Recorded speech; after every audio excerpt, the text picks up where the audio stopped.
오늘은 이 요한복음 20장 말씀을 가지고 부활의 샬롬이라는 제목으로 함께 말씀을 나누기를 원합니다. 약 10년 전에 만들어진 영상인데요. 한 소녀가 생일을 맞아서 이제 행복하게 소망을 이렇게 비는 모습으로 시작됩니다. 하지만 갑자기 그녀가 살던 곳에 막 전쟁이 시작되면서 주변에 막 폭탄이 떨어지고 소녀의 얼굴은 눈물과 또 상처와 먼지로 덮이게 되는데요. 그 소녀는 전쟁 중에 막 고통스럽게 가족들과 울기도 하고 도망가기도 하다가 마지막에는 난민 보호소 레퓨지라고 하는 곳에서 참 어두운 생일을 맞이하는 그런 영상입니다. 이 영상은 시리아 내전으로 많은 이 난민이라고 하죠. 레퓨지들이 생겼을 때 세이브 차일드라고 하는 단체에서 올린 영상입니다. 현재 세계적으로 전쟁과 여러 가지 문제로 인해서 집을 떠난 난민, 레퓨지들로 사는 사람들이 약 1억 명이라고 합니다. 미국 인구가 3억이라고 하면 3분의 1이 난민입니다. 특히 그 대부분은 우크라이나나 시리아 그리고 아프가니스탄 전쟁 때문에 평화를 잃어버리고 아프게 살고 있는 것이죠. 그런데 그렇게 평화와 안식을 잃어버린 것은 어떤 전쟁이 있는 그 우크라이나 이런 곳만이 아니라 사실 오늘 우리의 세상이 그렇지 않습니까? 진정한 안식이 없는, 또 우리의 삶도 마찬가지죠. 평화가 없는 곳. 어쩌면 인생을 산다는 자체가 이런 전쟁 속에 사는 전쟁과 같은 삶이라고 할까요? 비록 그렇게 평화와 안식을 잃어버린 이 세상 속에 또 사람들에게 진정한 샬롬과 영원한 생명을 주신 것이 바로 이 부활절이고 주님의 부활하심의 의미이지요. 오늘 본문은 주님께서 부활하신 후 제자들을 만나는 장면입니다. 그런데 19절에 보면 제자들은 유대인들을 두려워해서 모인 곳에서 문을 닫고 있었다고 했습니다. 예수님 부활하셨는데 왜 두려웠을까요? 아마도 주님의 시신이 없어졌다는 상황 속에서 그 책임을 로마 정부에서 혹시 그 제자들에게 물을까 봐 두려웠을 것입니다. 그러므로 아직 그들은 예수님의 부활을 온전히 믿지 못한 것이지요. 부활의 소식은 들었지만. 그런데 주님께서 그 부활하신 주님께서 오늘 본문에 보면 찾아오셔서 19절에 보면 너에게 평강이 있을지어다 라고 그렇게 인사하시죠. 그리고 21절에서도 주님은 평강이 있을지어다 라고 그렇게 말씀을 반복해서 하십니다. 너에게 평강이 있을지어다. 제자들에게는 정말 그 순간에 필요한 것이 아니겠습니까? 두려움 가운데 있을 때. 여기에 평강이라는 그 단어는 영어로는 피스라고 했지만 헬라어로는 에이레네인데요. 우리가 잘 아시는 말 히브리어로는 잘 아시는 샬롬입니다.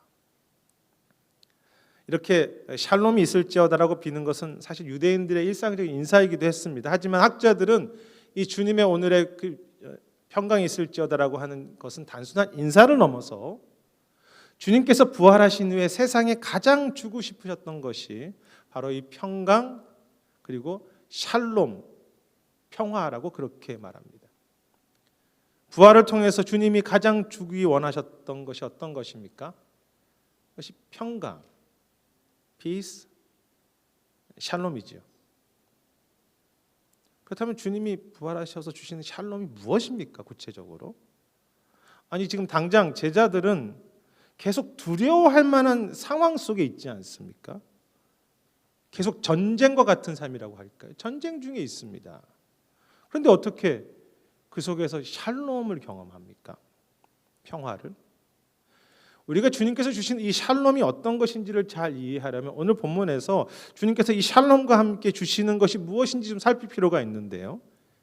22절에 보면 제자들을 향해서 주님께서 숨을 쉬면서 숨을 내쉬면서 성령을 받으라고 말씀하십니다. 예수님의 그 동작을 한번 상상해 보십시오.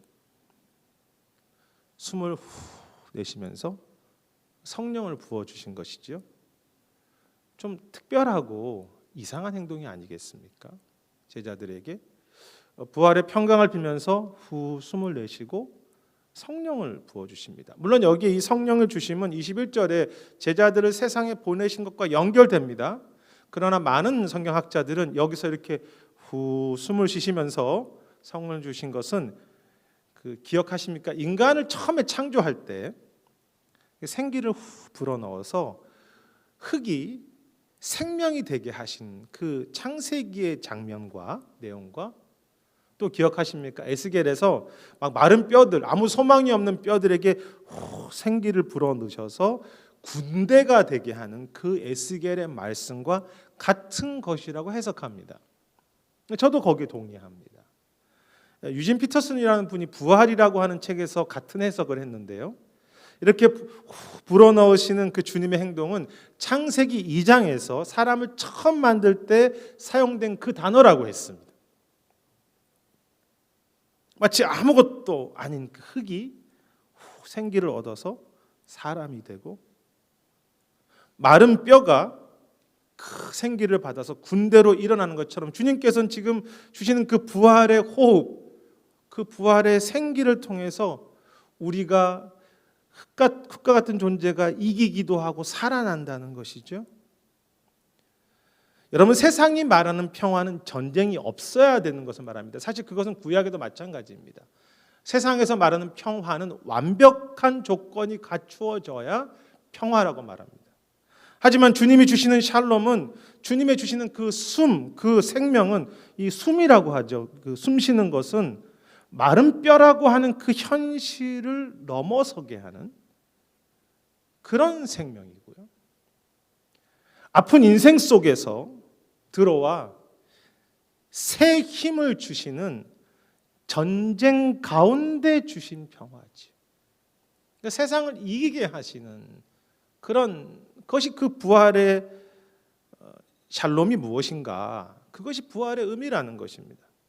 저 하늘에서 너무 좋아요 부활이, 이런 이야기가 아니라 전쟁 속에 있고 고통 중에 있는 우리 인생 속에 들어와 그 주님의 힘으로, 주의 은혜로, 주의 약속으로 살게 하시고 이기게 하시는, 우리의 모든 문제들을 이겨가게 하시는, 물론 완벽하지는 않지만 그래도 한 걸음 한 걸음 이기게 하시는 그런 샬롬이라는 것이죠. 그래서 앞에서 그 유진 피터스는 그 부활이라는 책에서 부활이라고 하는 것은 저 하늘의 이야기가 아니라 부활이 혼란한 나의 삶의 일부가 되었다고 그렇게 책에서 표현합니다. 참 표현을 잘하는데요. 부활이 혼란한 나의 삶의 일부가 되었다. 부활의 신비가 거친 나의 일상으로 들어왔다라는 표현도 책에 씁니다. 완벽한 삶이 아니라는 것입니다. 아픔이 있다는 것입니다. 하지만 내가 숨 쉴 때마다 이제 그 부활하신 그 주님의 그 호흡이, 생기가 나와 함께 이렇게 숨쉬는 샬롬입니다. 그러므로요, 그렇게 생각할 수 있습니다. 우리가 이제 이렇게 숨 쉬잖아요. 다 숨 쉬시죠? 후 숨을 쉴 때마다, 이렇게 쉴 때마다 우리의 이 호흡 속에 성령의 호흡이, 성령의 그 숨이 내가 숨 쉬는 것과 함께 숨 쉰다고 그렇게 말할 수 있습니다. 내가 이렇게 숨을 쉴 때마다 예수님의 호흡이 나와 함께 하시는 것. 마치 그 예수님의 심장이, 깨끗한 심장이 내 안에 선물로 주어진 것처럼 말입니다. 주님의 호흡이 나와 함께 하시는 것. 이 통계 자료에 따르면 태어나면서부터 심장에 문제가 있는 심장병 환자들, 이 한국에서만 10만 명이라고 합니다. 참 많은 숫자입니다. 그리고 그들은요, 지금도 심장 이식, 이 heart transplant죠. 그것이 정말로 절실하게 필요한 사람들이 10만 명이나 된다고 해요. 최근에 뉴스를 통해서 어떤 분이, 이제 그분은 중년의 어떤 분이신데 평생 5번의 심장 수술을 해도 어릴 때부터 여전히 고통 중에 살다가 참 너무나 극적으로 이 심장 이식을 받았다는 소식을 제가 뉴스를 통해서 봤는데요. 그분이 이렇게 고백하십니다. 심장 이식을 받은 후 제가 가장 변화된 것은 마음껏 숨 쉴 수 있는 것입니다. 그리고 막 이제 그분이 뛰는 장면이 나와요. 이제는 제가 뛸 수 있습니다. 제가 뛸 수 있어요. 그는 참 감격스럽게 막 울먹이면서 저에게 이렇게 새로운 심장을, 새로운 삶을 주셔서 너무 감사합니다.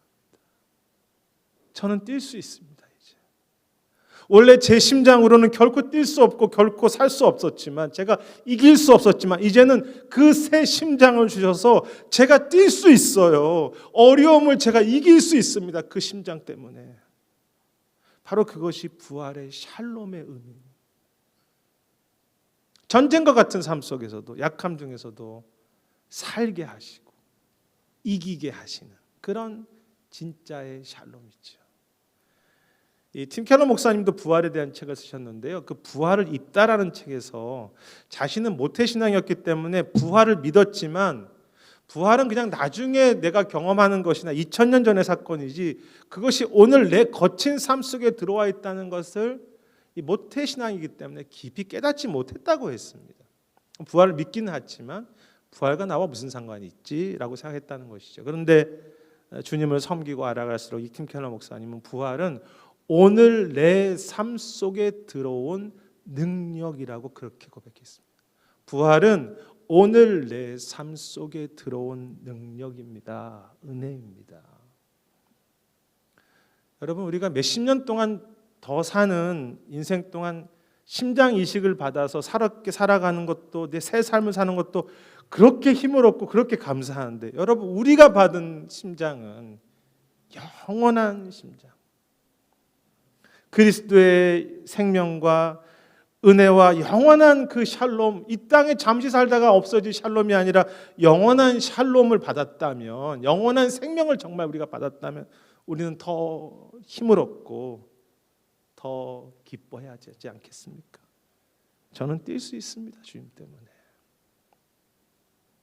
부활의 이 샬롬, 마른 뼈를 살게 하시는 그 생기가, 그 생명이 오늘 내 안에 있다고 하는, 이게 복음이죠. 복음 앞에 기뻐하기도 하고 또 겸손해지기도 하고 또 새로운 용기를 얻기도 하는 그런 참 감격스러운 부활의 아침이 되기를 소망합니다. 우리 모두에게 그런 부활의 은혜가 있기를 소망합니다. 그런데 오늘 주님은요, 제자들에게 샬롬이 있어요, 하늘의 생명을 주셔서 그들에게 기쁨을 주시는 것, 그것을 넘어서 21절에 보면 그들에게 세상으로 나가라고 말씀하십니다. 그들을 세상에 보내신 것을 볼 수 있습니다. 아니, 아직 약한 자들인데 세상으로 보내고 계십니다. 그리고 23절에서는 우리가 읽었던 마지막 구절이죠. 너희가 누구든지 죄를 용서하면 그곳에 용서가 임할 것이고 너희가 아무것도 하지 않으면 그대로 있을 것이라고 그렇게 말합니다. 이 죄 용서에 대한 권세를 주시는 내용인데요. 이 내용은 주님의 부활과 그 샬롬을, 그 생명을 너희가 세상에 전하라는 그런 말씀이 됩니다. 이 용서에 대한 권세를 주셨다는 것은 결국 왜 용서해 줍니까?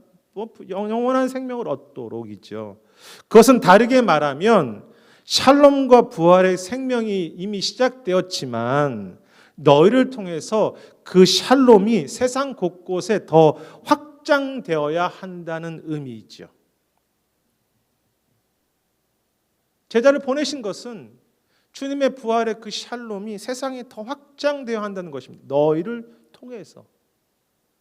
세상은 평화를 찾지만 세상에는 평화가 없다는 것입니다. 이상합니다. 약한 제자들, 작은 자들을 강력한, 당시 로마 제국이죠. 로마 제국에 그 생명과 평화를 전하게 하셨던 것입니다. 여러분, 지구 역사상에서요, 세상은 항상 평화를 원했습니다. 지금도 그렇습니다. 이 평화를 원합니다. 이 화평을, 그리고 안식을 원하는데요. 그런데 그것을 지구 역사상에서 가장 크게 이루었던 것이 공교롭게도 예수님 당시의 로마였습니다. 역사를 보면 지구 속에서 그래도 가장 큰 평화를 이루었다는 것이 로마입니다. 특히 아구스도라고 성경에 기록되어 있는 아우구스투스가 황제로 인해서 당시 로마는 그래도 이제 유럽을 그 당시 전 세계처럼 생각했는데 그 전 세계 속의 평화를 어느 정도는 이루었고요. 그래서 팍스 로마나라고 하는 것이 있었죠. 역사를 읽어보면 그 아우구스투스를 막 찬양합니다. 당신 때문에 우리가 평화가 있었습니다. 막 그 민족들이 그 아우구스투스 황제를 막 찬양하는 내용이 나옵니다. 정말로 실제로 역사 속에서 그래도 평화를 이루었던 것이 로마 제국이었죠. 하지만 또 로마 역사를 보면 그 평화를 지키기 위해서 폭력이 있었고요. 수많은 전쟁 속에서 노예로 잡아갔고 약한 나라들로부터 빼앗아야 자기들의 세금을 낮추기 위해서 결국은 식민지로부터 그것을 빼앗아야 그들이 평화를 이룰 수 있었습니다. 그러니까 그들 중심의 자기 중심의 평화였죠. 그래도 평화를 이루었다고 하지만 역시 그 속에는 폭력과 내 중심의 평화였습니다. 그리고 아시는 것처럼 그 아우구스투스가 지나고 나서 그 모든 황제들이 책에 보면요, 악한 황제들이라는 제목으로 나올 정도로 네로와 같은 악한 황제들이 계속 등장합니다. 그러므로 이 로마식의 팍스 로마나는 세상적인 평화는요, 내가 무엇인가를 더 가져야 하는 평화예요. 내 중심적인 평화이고요. 이 땅의 것이 전부인 것처럼 생각하는, 그것이 이 땅의 것이 전부인 평화입니다. 반면 주님은 너희가 그 평화를 갖지 말고 평화를 나누라고 하시죠. 너희가 평화를 나누라. 그리고 제자들은 아시는 것처럼 그 평화를 나누기 위해서 희생하고 고난받고 십자가에 달려 죽었습니다. 여러분, 예수님이 보내셨기 때문에 제자들은요 가서 죽었습니다. 나누고 희생하는 평화이죠. 그들이 왜 그렇게 나눌 수 있었습니까? 그들이 왜 그렇게 희생할 수 있었습니까? 로마라고 하는 제국 속에서 우리에게 주신 이 샬롬은 이 땅에서의 평안을 누리는 것이 목적이 아니라 영원한 나라의 부활이 샬롬이기 때문입니다. 그들의 샬롬은 달랐습니다. 세상과는. 우리는 이 소망을 가지고 살아가는 사람들이 아니에요. 여러분, 이 부활의 샬롬이 이 땅에서 우리가 다 누려야 될 것입니까? 아니죠. 영원한 샬롬이죠. 그것이 달랐습니다. 로마의 사람들과는. 영원에 대한 샬롬에 대한 소망이 있기 때문에 조금 더 용서할 수 있고요. 내 삶에 사는 것이 여기가 다 끝이 아니기 때문에 저 영원한 그 샬롬이 내 안에 너무나 크기 때문에 좀 더 손해볼 수 있는 것입니다. 이 땅을 살면서. 그리고 그 영원한 샬롬을 소망하며 평화를 나눌 때 샬롬이 내 안에도 커지고요. 내가 섬기는 모든 것에 커지게 되는 거죠. 세상과는 반대입니다. 세상은요, 더 가져야지 평화인데 그리스도의 평화는 나눌수록 더 커집니다. 왜 그렇습니까? 그 샬롬은 여러분 내가 만드는 것이면 그 팍스 로마는 내가 무엇인가를 얻어서 해야 되는 것인데요. 우리의 샬롬은 내가 만드는 것이 아니라 우리가 섬기는 곳마다 주님의 그 샬롬이 생기가 제자들에게도 부으셨던 것처럼 너희가 가면 내가 그 곳곳마다 생기를 부을 것이야. 그것이 선교지가 될 수도 있고 가정이 될 수도 있겠죠. 나눌수록 더 새롭게 부어주십니다. 내 안에 그리고 우리가 섬기는 곳에. 그것이 주님의 약속이죠. 너희가 어떻게 기도하는지 모르겠지만 너희가 기도하는 곳곳에 부활의 샬롬이 임하게 될 것이다. 너희가 섬기는 열방에, 너희 미국에, 한국에 너희를 통해서, 너희 가정에, 너 한 사람을 통해서 내가 부활의 평화를 직접 부을 것이다. 이것이 주님의 약속입니다. 그래서 너희가 가라. 저는 우리가 부활의 샬롬을 나누려고 할 때 사실은 우리가 섬기는 세상 속에서도 성령께서 그 샬롬을 부으시지만 우리가 그 통로가 되기 때문에 우리 자체가 부활의 샬롬을 더 새롭게 경험하게 된다고 저는 분명히 경험하고 또 믿습니다. 나눌 때 나도 풍성해집니다. 섬기려고 할 때 우리 안에 그 부활의 그 샬롬이 다시 한번 새롭게 된다고 할까요? 흥미로운 것은 앞에서 말했던 것처럼 당시 제자들과 교회들은요, 세상의 샬롬을 전하기 위해서 가난해졌고요. 역사를 보면 그렇죠. 감옥에 갇히고 십자가에서 처형당했습니다. 이거 전하려고, 주님의 샬롬 전하려고. 그런데 세상이 교회를 존경했습니다. 교회를, 성도를 인정해 주었습니다.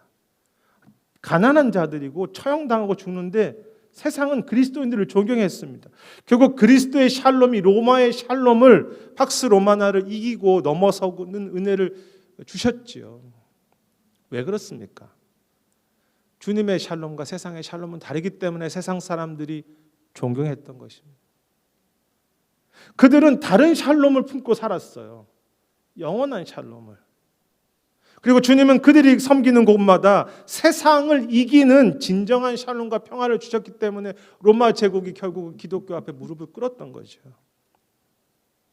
그런데 아픈 것은 더 이상 세상이 교회의 샬롬을 궁금해하지 않는다는 것입니다. 세상 사람들이 부활의 소망에 대해서 관심이 없습니다. 교회를 존중하지 않습니다, 세상이. 저는 여러 가지 이유가 있지만 그 중요한 이유는 오늘날 우리 교회나 성도들이 구하는 것이 결국은 로마의 평화를 구하기 때문이라고 생각합니다. 이 땅에서, 세상에서 잘 살고 세상의 샬롬과 똑같은데 우리가 구하는 것이, 세상이 어떻게 교회를 존중하겠습니까? 여러분, 우리가 구하는 그 샬롬이, 평강이 세상과 똑같다면 세상은 굳이 우리 교회를 왜 따라와야 합니까? 영원한 샬롬에 대한 소망을 잃어버렸기 때문에 내 욕심만 더 있는 거죠. 교회든 성도든 희생하지 않습니다. 이 땅이 전부인데 왜 희생합니까? 영원한 주 앞에 설 것을 준비하지 않으면요, 다 희생하고 싶지 않죠. 우리가 누구인지 잊지 않았으면 좋겠습니다. 그 부활을 전하고 그 부활의 힘과 은혜로 감격하며 살다가 영원한 부활의 샬롬에 들어가야 될 그러한 너무나 귀한 존재들이죠. 여러분, 우리가 얼마나 귀한 사람들입니까? 영원한 부활을 가진 사람, 세상이 그거는 흉내낼 수 없는 것입니다. 그것을 품고 살다가, 전하고 살다가 주 앞에 서는 삶. 그래서 그 영원한 부활이 우리에게 있기 때문에 우리 서로를 위해서 기도할 수 있고요. 주님처럼 한 번이라도 너에게 평강이 있을지어다 라고 그렇게 인사할 수 있겠죠. 여러분, 한번 이렇게 같이 해보시지 않겠습니까? 평강이 당신에게 있을 줄 믿습니다. 이번에는 반말로 하겠습니다. 평강이 너에게 있을지어다. 자, 옆에 분에게 평강이 있을지어다라고 그렇게 이야기하면서 나갈 때 그 속에 주님께서 부족한 우리를 통해서 평강을 주시지요. 미국의 장기 기증 월간 도네이션은 10만 명당 25명에 불과하다고 합니다. 장기 기증한 사람이. 한국에서는요 10만 명에 8명만 장기 기증을 했다고 했습니다. 정말 적습니다. 그래도 그리스도인들은 좀 퍼센트가 높은 것 같아요. 저도 6년 전에 아내와 시신 기증을 했는데요. 대단한 결정이라기보다는 제가 주 앞에 설 것을 생각하면서 제가 드릴 것이 별로 없더라고요. 그래서 이 몸이라도 드리자 해서 시신 기증했는데, 근데 좀 몸이 건강해야 될 텐데, 그래서 요새 운동을 하고 있습니다. 스쿼트도 하고. 이 땅에서 잘 살기 위해서 운동만이 아니라 마지막에 드리고 가면 좋겠다라는 그런 마음으로. 부활에 헌혈을 하는 교회들도 많죠. 이 지역에도 헌혈할 수 있는, 블러드 도네이션 할 수 있는 그런 레드크로스가 참 우리 지역에 많이 있지 않습니까?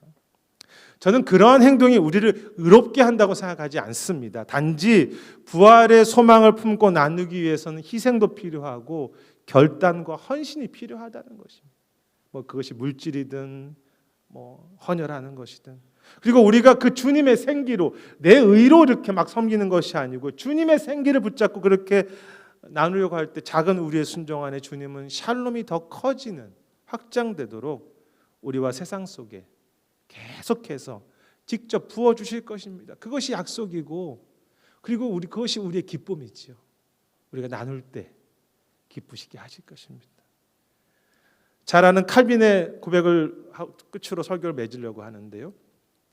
칼빈이 세상을 이기는 부활에, 파라독스 오브 레서렉션에 대해서 이렇게 다음과 같이 고백을 했는데요. 이런 고백입니다. 그리스도께서는 자신이 팔리셔서 우리를 다시 사셔 주셨고 자신이 체포되어서 우리를 해방시키셨습니다. 자신은 저주를 받아서 우리를 복되게 하셨고 예수님 스스로가 상하셔서 우리를 완전하게 하셨습니다. 그는 죽었고 우리를 살리셨습니다. 그래서 그분 때문에, 예수님 때문에 우리는 분노가 식어지고 우리의 분노가 점점 사그러지고 우리 안에 어둠이 조금씩 환해지며 두려움이 안정감을 찾고 슬픔이 기쁨으로 변합니다. 이제는 그런 무질서가 이제는 질서로 바뀌고 불행했던 것이 행운이 되며 그리스도 때문에 서로 나뉘어졌던 것이 하나가 됩니다. 즉 그리스도의 모든 은혜와 선하심이 우리의 모든 불행과 고통을 삼켰습니다라고 했습니다. 그리스도가 우리의 모든 불행을 삼켰습니다. 물론 여전히 전쟁 속에 살아가지만 그 세상을 이기는 부활의 샬롬이 내 삶 속에 들어왔습니다. 사랑하는 여러분, 전쟁을 넘어서는 주님의 샬롬이요 우리가 호흡할 때마다 함께하고 계십니다. 그리고 그 영원한 샬롬을 소망하면서 그 생명을, 그 생기를 전하라고 우리를 가정으로, 세상으로, 교회로, 열방으로 보내고 계십니다. 이 부활절 아침에 부활의 샬롬이 우리의 모든 면에서 좀 더 커지고요, 우리 것이 좀 더 되는, 그리고 그것을 더 나누는 그러한 가정과 평생의 삶이 되시기를, 그런 교회가 되시기를 주님의 이름으로 축원하겠습니다.